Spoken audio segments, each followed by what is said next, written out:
క్రైస్తవులు రాఖీ కట్టవచ్చా? అన్నా చెల్లెళ్ళ ప్రేమకు గుర్తు కదా, కడితే తప్పేంటని చాలా మంది అంటారు. ముందుగా ఈ వీడియోని ప్రతి ఒక్క క్రైస్తవునికి షేర్ చేయండి. లేదండి, క్రైస్తవులు రాఖీ కట్టకూడదు. మహాభారతం టైంలో కృష్ణుడు శిశుపాల్ రాజుతో యుద్ధం చేస్తున్నప్పుడు కృష్ణుని వేలికి గాయం అవుతుంది. ద్రౌపది తన చీరలోని ఒక ముక్కను చించి ఆయన వేలుకు కడతాది. ఆ ప్రేమకు ప్రతిగా కృష్ణుడు ద్రౌపదిని రక్షిస్తాను అని మాట ఇస్తాడు.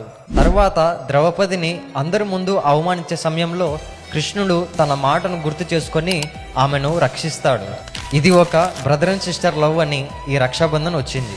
ఇది హిందూ మత సాంప్రదాయాల్లో భాగమైన ఆచారం.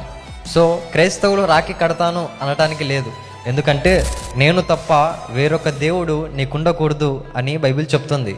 సో క్రైస్తవులుగా మనం అవి ఫాలో అవ్వకూడదు. అన్నా చెల్లెళ్ళ ప్రేమను చూపించడానికి ఒక్క తాడు కడితే వచ్చేది కాదు, అది మన గుండెల్లో నుంచి రావాలి. అందుకే సంవత్సరానికి ఒక్కసారి రాఖీ కట్టడం కంటే సంవత్సరం మొత్తం ప్రేమగా ఉండండి, అవసరమైనప్పుడు అండగా ఉండండి. ఐ లవ్ మై బ్రదర్ లేదా ఐ లవ్ మై సిస్టర్ అని కామెంట్ చేయండి.